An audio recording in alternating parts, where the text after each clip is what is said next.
حضرت کی بارگاہ میں میں بہت سال رہا ہوں، اور یہ ان کا کرم تھا، اللہ کی توفیق تھی جو ان کی کچھ خدمت کرنے کی پروردگار عالم نے ہمیں توفیق عطا فرمائی، کچھ ان کے نالین سیدھی کر سکا اور ان کی بارگاہ میں کچھ دن رہ سکا۔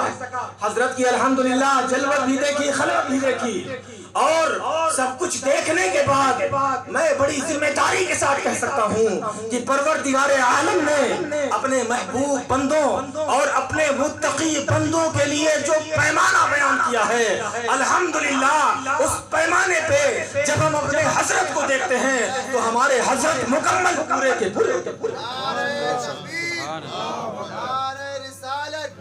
علماء حق اہل سنت جشن غوث الورا، ان کی زندگی کا ہر لمحہ رضائے خدا سے عبارت ہے، ان کی زندگی کا ہر کام، ان کی زندگی کا ہر قدم، ان کے صبح و شام سب رضائے الہی کے لیے ہوا کرتے ہیں، اللہ کی رضا کی تلاش، اور ایسی تلاش اے میرے محترم، نہ تو دنیا کی فکر، نہ تو دنیا کی دولت کی فکر، کوئی فکر نہیں، بس اگر فکر رہتی ہے تو ایک فکر رہتی ہے کہ اللہ کی رضا کیسے حاصل کی جائے، اپنے خدا کو کیسے خوش کیا جائے، خدا کے محبوب کو کیسے خوش کیا جائے،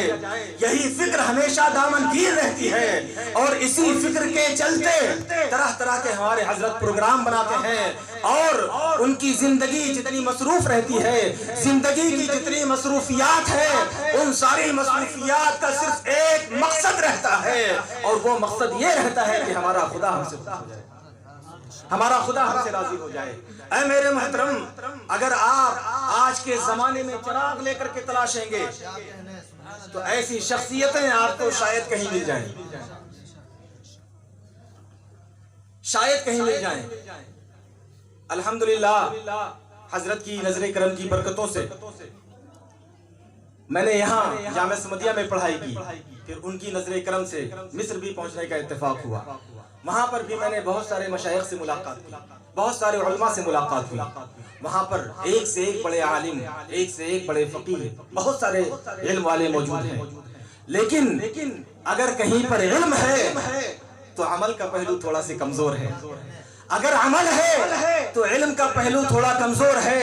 اے میرے محترم، لیکن پروردگار عالم نے جس انداز میں علم کے اعتبار سے بھی، عمل کے اعتبار سے بھی، رضائے خداوندی کی تلاش کے اعتبار سے بھی، ہر اعتبار سے جس طرح خدا نے ہمارے حضرت کو سرفراز فرمایا ہے،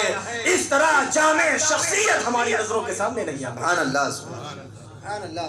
یہ آپ کی خوش نصیبی ہے، یہ آپ کے رات کی خوش نصیبی ہے جو حضرت کے قدم یہاں پر آ جاتے ہیں،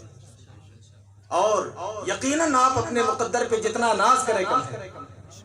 آپ بڑے خوش نصیب ہیں، بڑے مقدر والے ہیں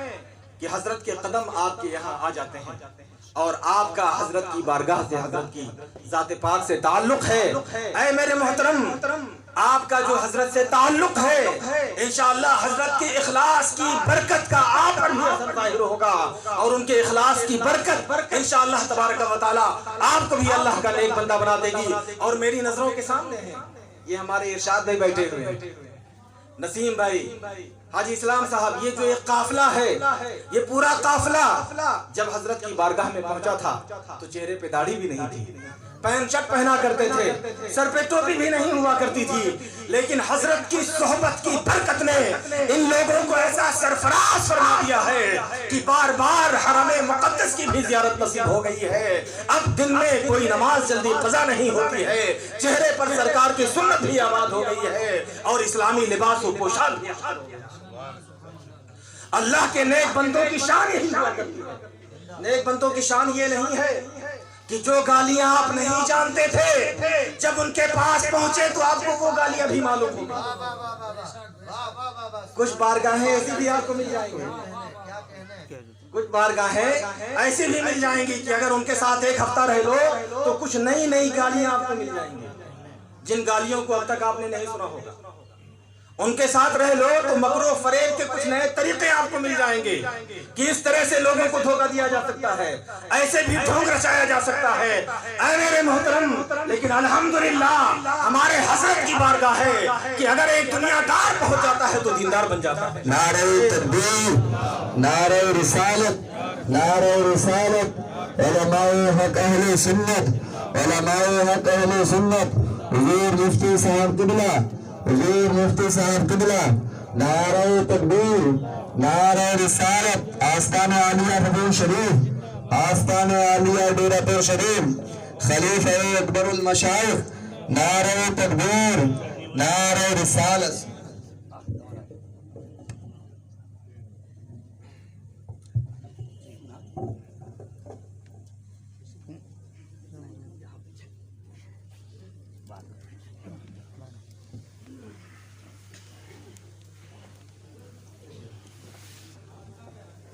حضرات،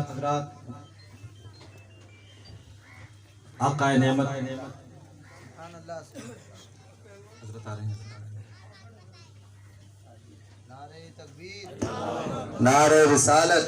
حضور سچے میاں صاحب قبلہ۔ حضرات،